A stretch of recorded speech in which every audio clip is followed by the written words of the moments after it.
Sejam todos muito bem-vindos a mais um culto da Primeira Igreja Batista do Rio de Janeiro.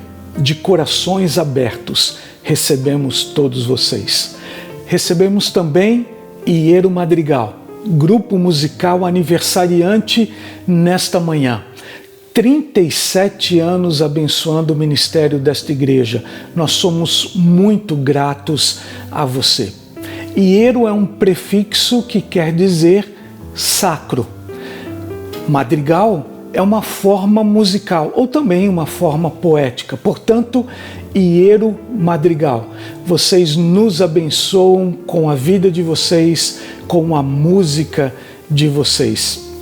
Querida regente, irmã Natália Decotelli, querido regente auxiliar, assistente, que é o irmão Jefferson Dias, também nossa querida Regina Lacerda, pianista e organista deste grupo.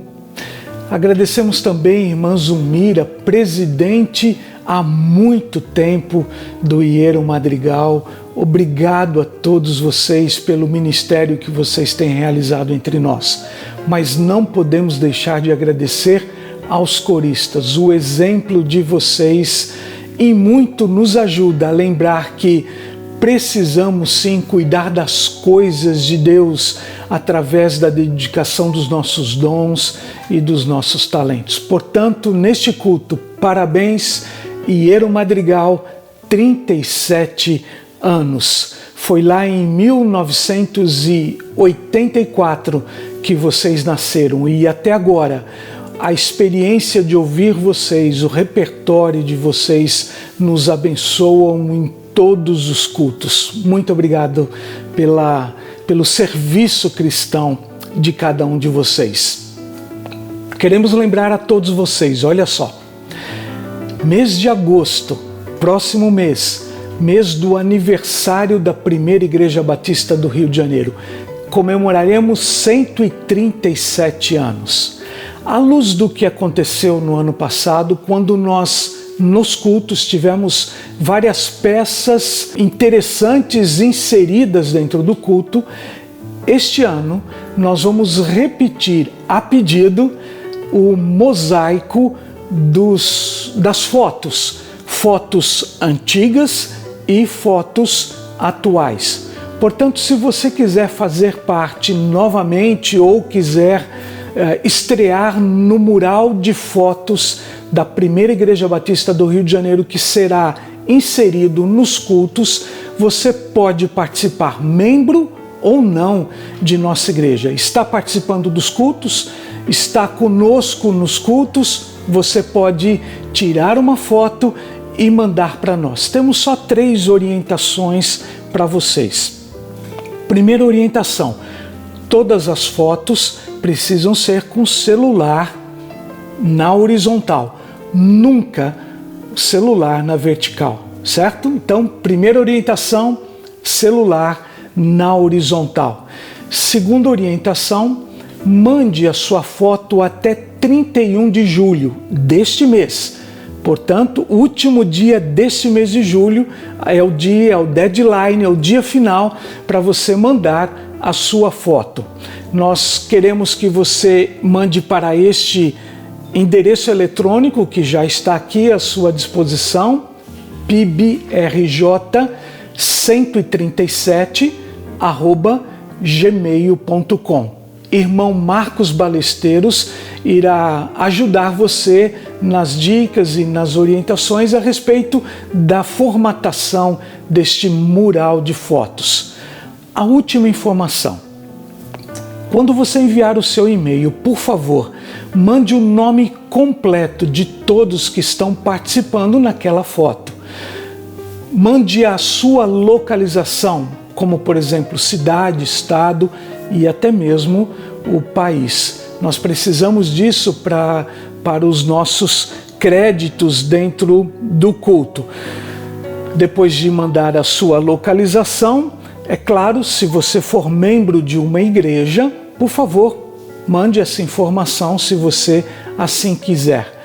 Mas repetimos, não sou membro de nenhuma igreja, não sou membro da Primeira Igreja Batista do Rio de Janeiro, mas participo dos cultos, assisto os cultos. Você sim pode participar deste mural de fotos. Esperamos todos vocês, esperamos a sua foto até o dia 31 de julho, portanto, último dia deste mês.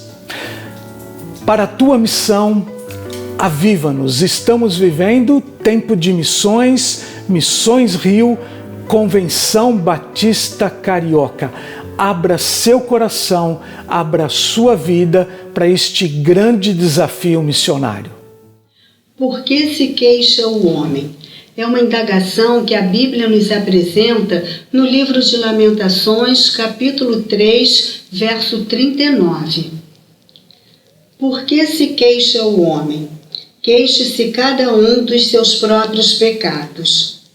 Quando problemas nos atingem, não raro passamos a nos queixar da vida sem considerarmos a possibilidade de haver ou não responsabilidade da nossa parte naquilo que está acontecendo.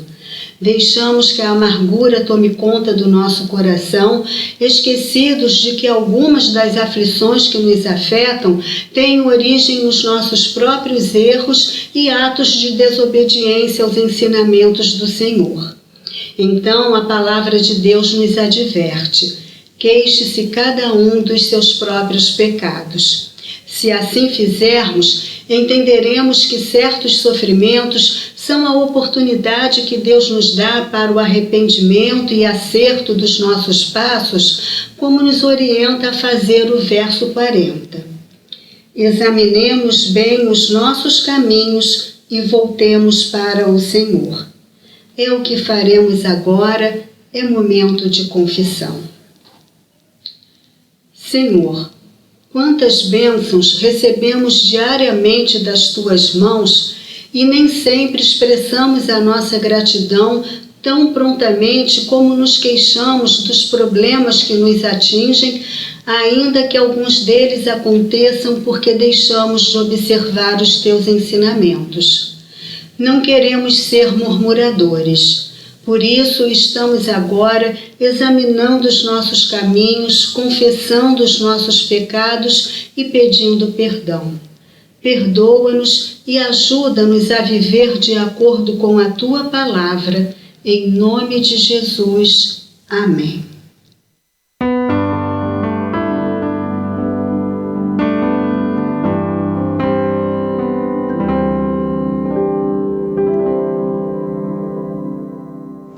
Olá, irmãos, meu nome é Mibalo César, sou mais conhecido como Alegria e eu invisto em missões porque faço parte da Organização Missionária Embaixadores do Rei, uma organização missionária para meninos de 9 a 17 anos. E eu deixo com vocês o versículo que se encontra em Salmos 96:3. Anunciem a sua glória para todas as nações e seus feitos maravilhosos para todos os povos. Feliz campanha missionária, a Primeira Igreja Batista do Rio de Janeiro. Eu sou a missionária Ésia Lousada de Souza, missionária desta igreja, missionária dos Batistas Cariocas, atuando em 3 hospitais dessa cidade, mas devido à pandemia, nós ainda não retornamos ao trabalho, mas não paramos não. Nós temos dado assistência a muitas famílias enlutadas, esse momento de muita dor, de muito sofrimento, de angústia. São familiares que nos ligam pedindo ajuda, socorro para um ente querido que está internado. Ele não pode estar lá, às vezes não tem notícias, a gente entra em contato com funcionários, do hospital e dando assim um retorno de como a pessoa esteja.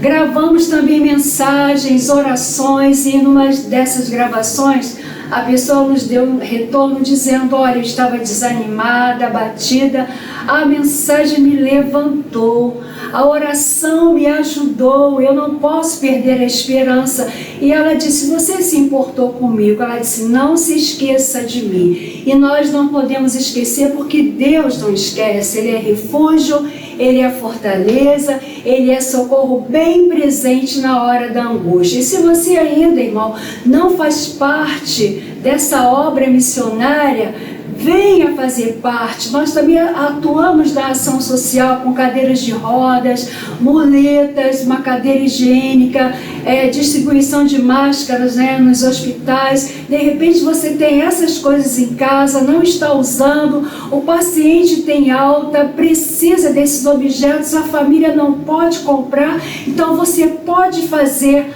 a sua doação. O nosso tema este ano é para a tua missão, aviva-nos. Se você ainda não está engajado nessa missão, ela também é sua, Deus te tem confiado. Então entre em contato com a nossa igreja para saber como você pode doar, entre em contato com a Convenção Batista Carioca, mas não fique de fora. Dê este ano a sua maior oferta. A alma do carioca, ela tem o mesmo valor que a alma do japonês, daquele que está no Ribeirinho. A cidade do Rio de Janeiro precisa de Jesus, precisa conhecê-lo como Senhor e Salvador. E nós estamos aí na linha de frente, continuando a contar com a sua participação, com a sua ajuda, com as suas orações, mas também com a sua oferta. Que o Senhor a todos abençoe. Amém.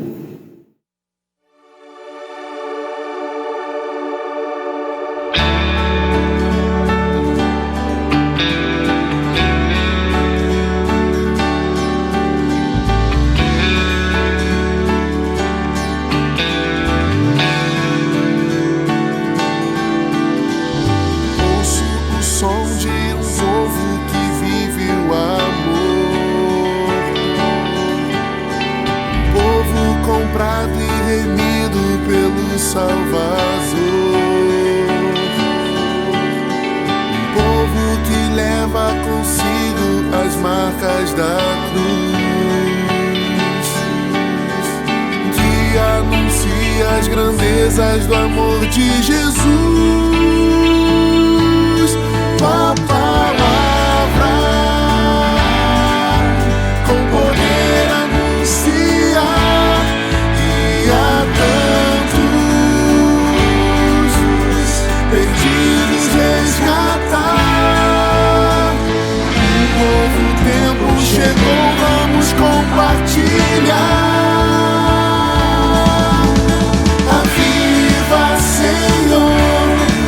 Teu povo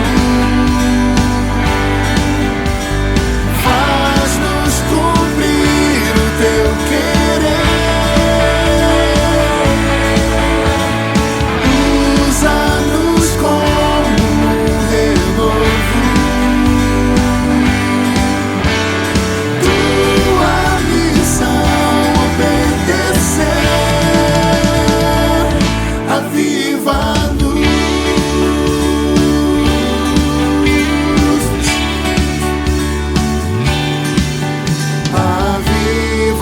Senhor, eis nossa petição, ateia o fogo do alto céu em cada coração.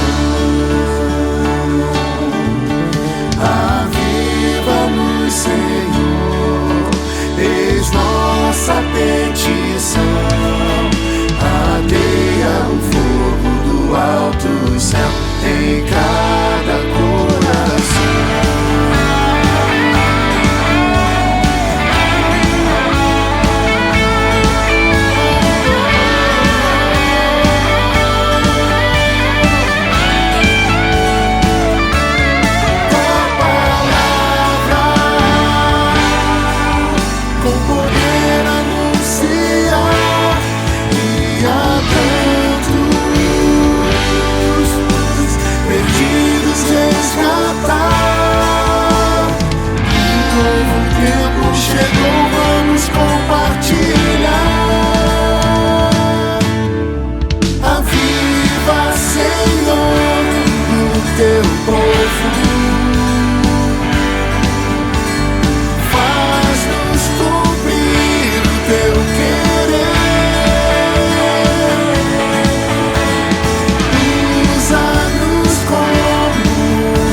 O apóstolo Pedro, na sua segunda epístola, capítulo 3, versículo 8, diz assim: Mas vós, amados, não ignoreis uma coisa: um dia para o Senhor é como 1000 anos, e 1000 anos como um dia.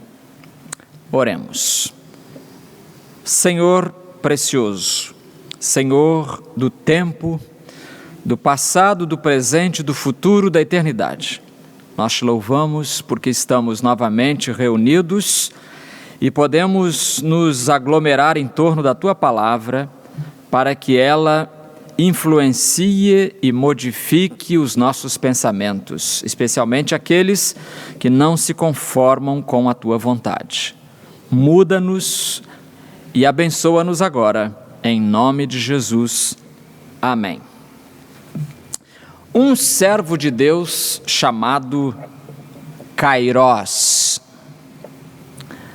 Muitos séculos antes de o Novo Testamento ser escrito, os gregos, os antigos gregos, tinham deuses para tudo, muitos deuses.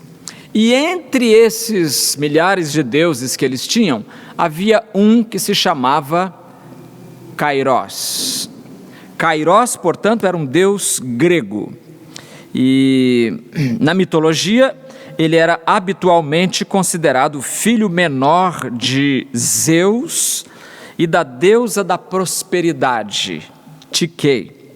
Kairós era um deus rápido, andava nu, olha só que coisa, andava nu e tinha somente um cacho de cabelos na testa. Ou seja, quando ele passava tinha que pegar, se você não pegasse, perdia. E Kairós simboliza, na mitologia grega, o melhor instante no presente. O melhor instante no presente. Ele aparece na história desde o século V antes de Cristo. Alguém dedicou até um hino a esse Deus. Pois bem, para os gregos, Kairós era um deus. Mas para os cristãos, não é. Para os cristãos, Kairós é um servo de Deus. Servo de Deus.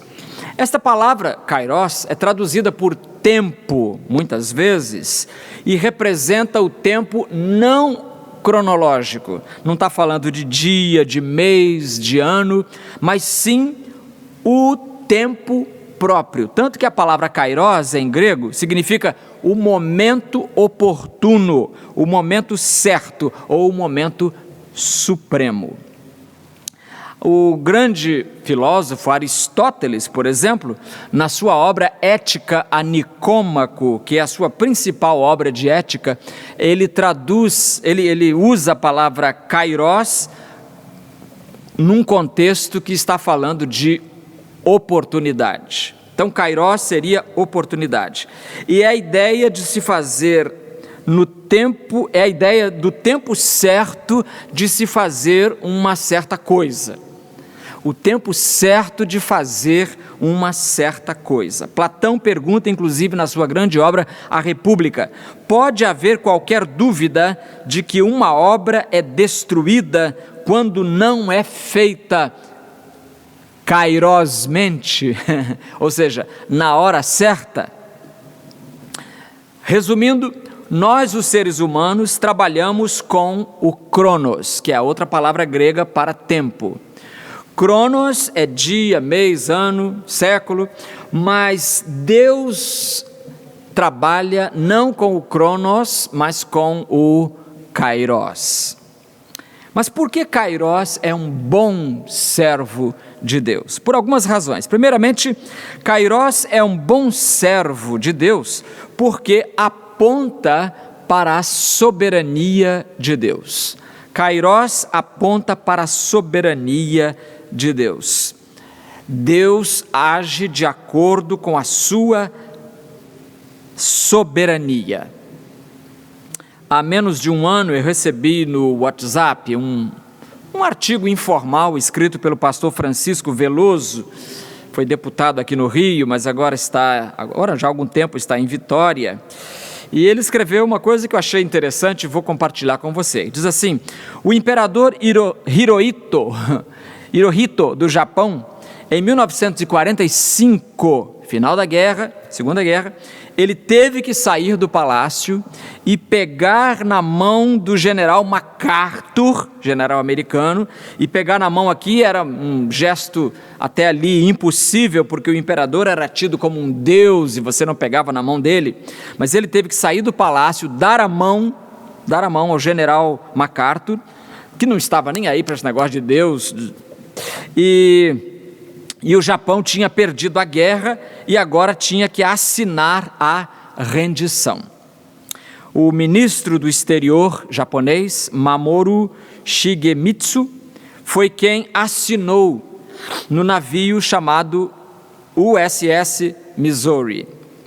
Mas a história não foi tão simples assim.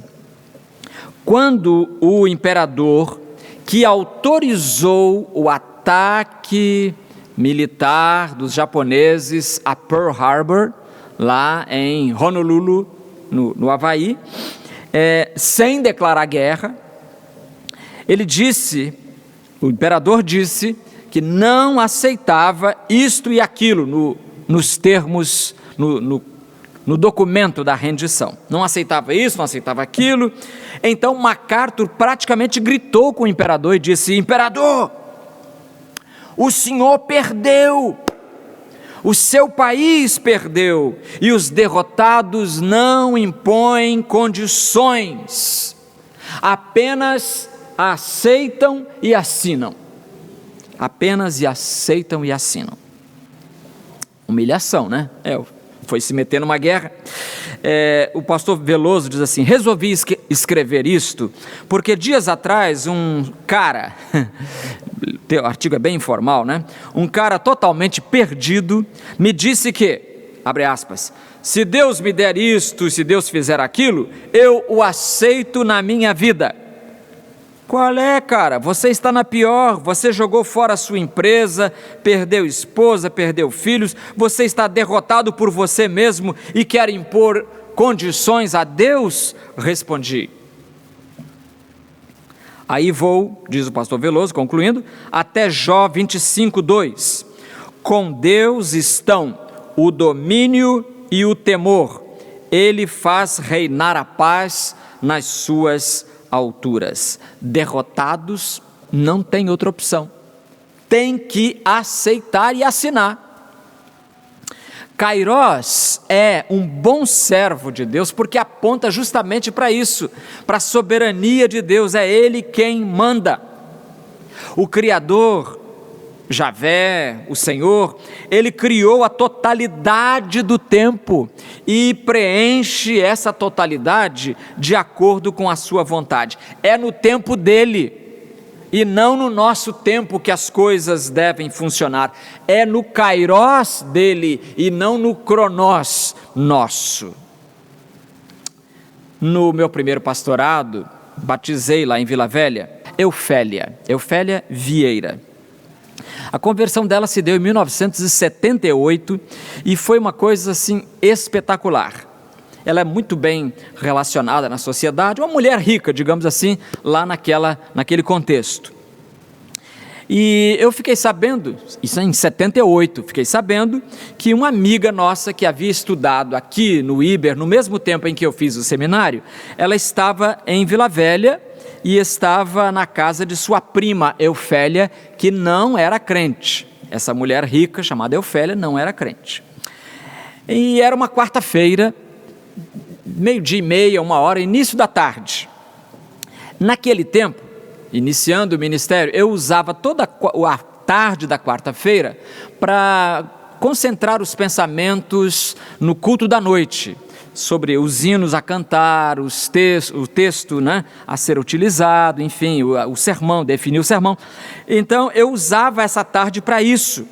Então meu plano era passar rapidamente na casa dessa senhora, Eufélia, ver a prima dela, que estudara no IBER, e depois correr para casa para trabalhar no culto da noite. Mas a prima Eufélia me recebeu com muita cordialidade típica do povo capixaba, e ela lamentou: que pena que só agora o senhor chegou aqui. Eu tinha 22 para 23 anos, e ela me chamando de senhor, né? Ela com um filho mais velho que eu. Foi muito interessante isso. E ela disse: é uma pena que a minha prima já foi embora, mas vamos sentar aqui, vamos conversar. E aí puxou uma cadeira e vamos conversar, e eu disse: não, eu só estou passando aqui, papai. Resumindo, não consegui me livrar. Entrei e fiquei ali conversando com aquela senhora, e ela abriu o coração, meus queridos, e não parou de fazer perguntas sobre a vida cristã, e o fruto estava ali, praticamente maduro, mas na minha inexperiência, eu não via isso, eu só pensava no culto da noite. E a tarde foi passando, perguntas, conversas, testemunhos, palavras e tudo. A tarde indo embora, e quando já passava de 4:30 da tarde, ela me levou então para uma sala grande, a sala de visitas, para me mostrar uma coisa e dizer por que ela não podia ser crente. Por que ela não podia ser crente? E aí eu fui indo para a sala e resmungando comigo: ótimo, eu passo toda a tarde aqui na casa dessa senhora, evangelizando, pensando que vou ganhar esse coração para Cristo, e agora vou ter que ouvir essa senhora me dizer por que ela não quer seguir a Cristo. A sala era decorada com requinte, mas num canto da sala estava uma estátua da Virgem Maria, imensa estátua. E ela apontou para aquela estátua e disse assim: veja que linda, olha que linda que ela é. E disse mais: eu fui criada sem mãe, e aquela foi a minha mãe adotiva. Como eu poderia deixá-la para trás? Eu só não dei um tapa na testa e caí para trás porque eu estava diante dela, não queria fazer feio. Eu sorri sem graça, orei, ela permitiu uma oração e fui-me embora irritado, mas tão irritado, sabe como quem? Como Jonas, quando pregou lá em Nínive e os ninivitas se converteram e ele ficou uma arara com Deus. Foi o que aconteceu comigo naquele dia. Ou seja, o culto daquela quarta-feira estava condenado a ser de improviso. Eu preocupado com o tempo, eu preocupado com o Cronos, esquecendo que aquele podia ser o Kairos de Deus, a oportunidade de Deus, o momento certo de Deus agir naquela vida. Uma semana depois, a história não acabou não, uma semana depois, na quarta-feira seguinte, eu saí do gabinete e fui para o santuário para dirigir o culto daquela quarta-feira seguinte. E quando eu entrei, eu ouvi lá do segundo banco alguém dizendo: oi, pastor João, lembra de mim? Eu olhei, sou eu, Eufélia, eu vim para ficar. Eu não podia acreditar. Irmãos, numa semana, de uma quarta-feira a outra, o Espírito Santo de Deus fez tudo aquilo que precisava ser feito para converter aquele coração, inclusive para se livrar daquele ídolo. Alguns meses depois ela foi batizada e até o fim da sua vida ela foi uma bênção para o reino de Deus ali em Vila Velha. Jó também reconhece a soberania de Deus quando diz, Jó 42:2, bem sei que tudo podes. Jó dizendo, bem sei que tudo podes e que nenhum dos teus planos pode ser impedido. Então, Kairos é um bom servo de Deus, porque aponta para a soberania de Deus. Deus é soberano, meus irmãos. Ele atropela o tempo, o seu Kairos atropela o nosso Cronos. Segundo lugar, Kairos é um bom servo, porque aponta para a para a sabedoria de Deus. Kairos é um bom servo porque aponta para a sabedoria de Deus. O comentarista Barclay define Kairos assim: Kairos significa uma oportunidade. Quer dizer, o melhor momento, a oportunidade mais adequada para se fazer alguma coisa. Significa o momento em que as circunstâncias são mais propícias. Significa o que estamos acostumados a denominar o momento psicológico. Significa esse momento em que teremos que aproveitar a oportunidade, porque pode não mais se repetir. Por isso que na mitologia grega, esse deus Kairos deles lá, era um deus com um tucho na testa, e quem tinha que pegá-lo, pegava pelo cabelo, e se perdeu aquela oportunidade, não pega mais. É o tempo certo de se fazer as coisas, e na sua sabedoria, Deus sabe o tempo certo de permitir as coisas acontecerem nas nossas vidas. Ele age de acordo com a sua sabedoria. Ele nem precisa de tempo, na verdade, porque ele criou o tempo, e se ele criou o tempo, ele é senhor do tempo, ele faz com o tempo o que ele quiser fazer, porque ele é soberano, e também porque ele é sábio, e ele não precisa do tempo, exatamente como ele também não precisa da nossa participação. Ele poderia converter o mundo inteiro sem que nós abríssemos a boca. Claro que ele prefere que a gente participe com ele desse processo. Na antiga tradução grega, porque o Velho Testamento foi escrito em hebraico, mas no ano 250, mais ou menos, antes de Cristo, quando o grego koiné estava sendo difundido muito no mundo, a partir das conquistas de Alexandre, que falava essa língua, ele então, o Antigo Testamento hebraico foi traduzido para o grego. Então chama-se essa tradução Septuaginta, o símbolo dela é LXX, que é 70, em algarismos romanos. Então, na Septuaginta, a palavra Kairos aparece cerca de 300 vezes. 300 vezes. E no Novo Testamento, que foi escrito em koiné, em grego koiné, então, língua do Alexandre, a palavra aparece 85 vezes. Uma dessas vezes é em Atos capítulo 1, onde curiosamente, vou compartilhar uma curiosidade agora, curiosamente aqui em Atos 1, versículos 6 e 7, Lucas registra os momentos finais do ministério de Jesus aqui na terra, e ele usa as duas palavras gregas para tempo, ele usa tanto kairos como cronos. Atos 1, 6. E os que se haviam reunido, Jesus indo embora para o céu, faltam poucos minutos para ele ir embora, ele estava reunido, perguntaram-lhe então os discípulos: Senhor, é este o tempo? Jesus estava falando que ia mandar o Espírito Santo e tal, que eles deviam esperar em Jerusalém, lembra disso? Então eles falam: é nesse tempo, Cronos, em que restaurarás o reino para Israel? Jesus, então, respondeu: não vos compete saber os tempos, Cronos, ou as épocas, Kairos, que o Pai reservou por sua autoridade.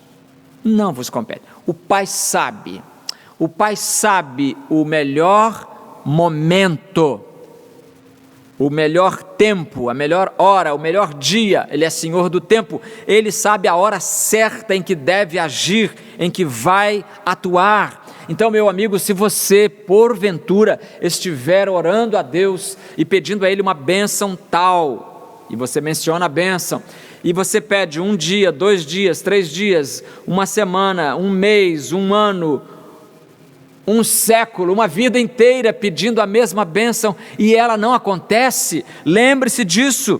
Não ignoreis uma coisa, meus irmãos, segundo Pedro 3,8, um dia para o Senhor é como 1000 anos, ou seja, para o Senhor o tempo simplesmente é outro, não é cronos, é kairos, é o tempo dele. Em último lugar, kairos é um bom servo, porque aponta para as surpresas de Deus.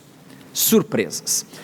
Você gosta de surpresas? Bom, pastor, depende. Se a surpresa for boa, se alguém chegar dizendo, tem aqui um depósito na sua conta, isso já ajuda, né?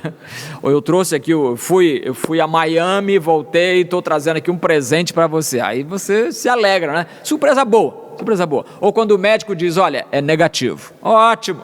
Fez o teste de Covid, deu negativo. Fez o teste para câncer, deu negativo. Surpresas boas. Pois bem, eu vou te contar uma surpresa que aconteceu no tempo do apóstolo Paulo e na vida dele. Paulo estava preso em Roma e lá, longe de tudo, ele estava sem amigos, sem liberdade, sem dinheiro.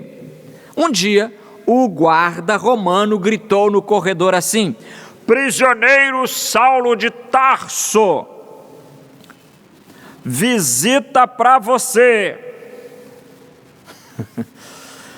Acho que nessa hora Paulo disse, opa, visita para mim, beleza. Sabe quem era?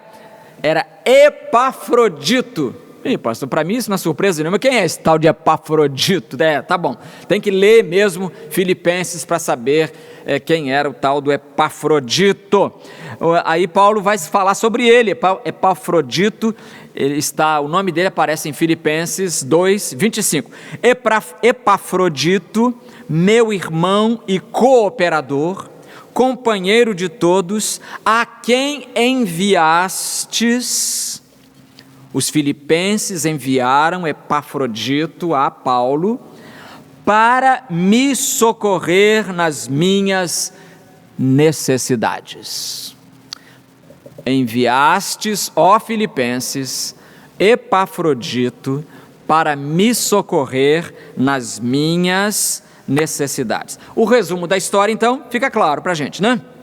Epafrodito foi enviado a Paulo pelos crentes de Filipos, certamente com um envelope recheado de coisa boa. Os filipenses não esqueceram Paulo na prisão, mandaram para ele uma oferta gorducha, e se você quiser saber se isso foi ótimo ou não, leia o capítulo 4 de Filipenses. Filipenses 4, especialmente a partir do versículo 10, é Paulo agradecendo a oferta que ele recebeu. Leia lá depois. Então ele diz lá, Filipenses 4:10, inclusive ele confessa, alegro-me muito no Senhor por terdes finalmente renovado o vosso cuidado para comigo, do qual na verdade estáveis lembrados, mas vos faltava o quê? Oportunidade. Eu estou alegre porque recebi esse envelope gorducho. Quero dizer a vocês que eu estou alegre por vocês terem renovado, enviado um pagamento, uma oferta. Eu sei que vocês não tinham esquecido, mas faltava a ocasião. Sabe, eu fiquei pensando a semana toda, eu acho que uma palavra boa para traduzir kairos seria ocasião. Porque ocasião é justamente isso, é a ocasião, é um negócio de ocasião. O que é isso? É um negócio que é pegar ou largar, vai passar, você não vai ver mais esse preço em lugar nenhum. Não é assim que o vendedor fala pra gente? Minha senhora, esse negócio aí está barato, eu nunca vi esse troço tão barato e nem vai voltar esse preço, hein? É negócio de ocasião. Então Paulo diz, vocês estavam lembrados, mas faltava a ocasião, faltava a oportunidade. Aqui no original grego é kairos. Vocês não tinham me esquecido, é que faltava o kairos, a oportunidade. Que surpresa maravilhosa! Paulo, precisando de dinheiro, recebe a ajuda da igreja de Filipos. O nosso Deus, sempre surpreendente, não nos deixa sem as provisões necessárias para a nossa vida. Ó, meu amigo, durma descansado. No kairós de Deus, no tempo certo, na ocasião certa, na oportunidade exata, o Senhor fará chegar aquele envelope ou aquela outra bênção que você espera e pela qual tanto ora. Quando ninguém mais esperava, olha como Deus é de surpresas, quando ninguém mais esperava que a escravidão no Egito acabasse, afinal, passava de 4 séculos, Deus interveio, preservou a vida de Moisés, preparou-o, capacitou-o e o orientou em cada passo desde a saída do Egito até a fronteira de Moabe com Canaã, porque aquele momento era o kairós de Deus. 400 anos se passaram. Eu sempre penso assim, que muito judeu, porque a Bíblia diz que eles clamavam a Deus por causa da aflição que os egípcios colocavam sobre o trabalho deles. Eu acho que eles oravam todo dia: Senhor, o Senhor esqueceu da gente, não é possível. Vovô falava que o Senhor ia tirar a gente daqui, né? Meu bisavô também falava, meu trisavô, meu tetravô, meu pentavô, a minha geração passada toda falava que o Senhor ia levar a gente para a terra prometida e a gente está aqui escravo, sofrendo nessa terra, porque o tempo de Deus é outro e na hora certa Ele vai nos surpreender. Hora certa quer dizer kairós. Kairós é um bom servo porque aponta para as surpresas de Deus. Quando ninguém mais, ou quase ninguém, esperava a chegada do Messias, chegou Jesus, né? Veio como um bebê, habitou entre nós e nos abriu o caminho para o céu, porque aquele tempo era o kairós de Deus. Quando os discípulos começaram a pensar que o discurso da ressurreição ao terceiro dia fosse apenas uma metáfora nos lábios de Jesus e começaram, quem sabe, a pensar no que fariam da vida sem o seu rabino tão sábio, tão honesto e tão perdoador, eis que ele se levanta do túmulo e vai ao encontro deles, porque aquele era o kairós de Deus. Meus amigos, em nossa aflição, nós oramos pedindo cronos, pedimos a intervenção de Deus no nosso tempo, mas Ele sempre responde com o seu kairós. Para terminar, uma ilustração, uma história que aconteceu quando... Você deve saber que todo ano os batistas brasileiros se reúnem em algum lugar do Brasil para fazer uma assembleia da Convenção Batista Brasileira, todo ano. Já tentou se fazer de 2 em 2, mas parece que não deu certo. É de ano em ano mesmo que o povo quer se encontrar. E é uma ocasião muito agradável. Eu gosto de ir, sempre gostei de ir. Desde a primeira vez que eu fui, em 1978, foi em Recife. Não parei de ir, a não ser quando estive no Iraque e quando estive no Canadá. Mas sempre fui a esses encontros porque, primeiro, a inspiração da palavra de Deus por pregadores diversos e também o fato da comunhão, né, da koinonia que aquele momento enseja, que é você encontrar os velhos companheiros, no meu caso agora os velhos amigos, né? Os velhos amigos. E aí eu me lembro que assim que tomei posse nesta igreja, no pastorado desta igreja, eu fui à convenção. E aí um colega pastor, que também tinha assumido uma outra igreja, uma grande igreja aqui no Brasil, ele me chamou num canto e falou assim: você está feliz lá na igreja? Eu falei: estou feliz, muito feliz. Ele disse: você está pensando em ficar quantos anos lá? Eu falei: como é que é? Você está pensando em ficar quanto tempo lá? Eu falei: achei muito estranha a pergunta, porque em nosso meio, no contexto da pregação cristã, no contexto do kairós de Deus, quem manda nisso não é o meu desejo. Não sou eu quem me navega, quem navega é Deus. É Ele quem vai dizer a hora certa de chegar, a hora certa de ir embora. Então eu virei para o colega, dei um sorriso como quem disfarça de alguma coisa e diz: meu amigo, meu irmão, isso não é da minha conta. Isso não é da minha conta, é Deus quem traz, é Deus quem leva, tudo no tempo dele, tudo no kairós dele, tudo no kairós dele. Você está orando por uma bênção, conversão de alguém, saúde de alguém, aumento, mudança de emprego, aumento de salário. Eu não sei qual a bênção pela qual você está orando. Alguns de vocês eu sei, mas todos não sei. Mas eu queria lembrar você, para você não se desesperar. Não se desesperar, porque como o apóstolo Pedro disse, um dia para o Senhor é como 1000 anos. E 1000 anos são como se fosse um dia só. Ou seja, para Ele o tempo não conta. É tudo dentro do kairós dele. Ore comigo. Senhor do tempo, Senhor da história, Senhor soberano, sábio, surpreendente, nós te louvamos por esta grande verdade que a tua palavra nos ensina, a de que és o Senhor de todas as coisas e agirás na hora certa, na ocasião oportuna. Ó Deus, ajuda-nos a colocar os nossos corações em sintonia com esta verdade. Em nome de Jesus. Amém.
queremos convidar você para o culto de hoje à noite. Às 19 horas estaremos aqui.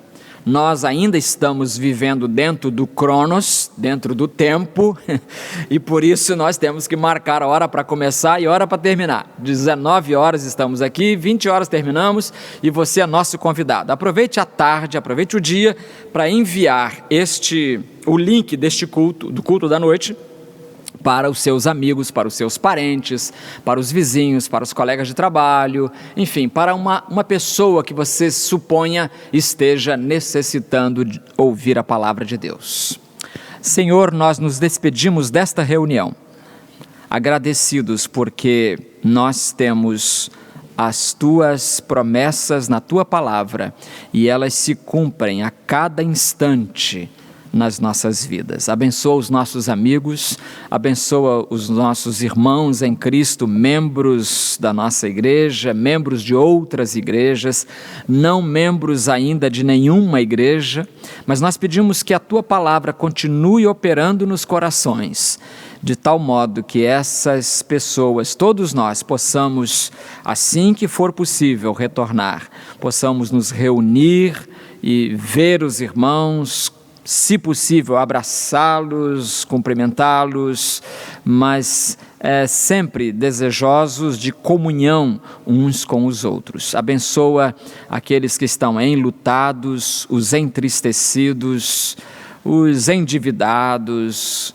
os que estão com necessidades financeiras, os que estão em necessidade de saúde. Ó Deus, supre cada uma dessas necessidades. Nós oramos no nome precioso de Jesus. Amém.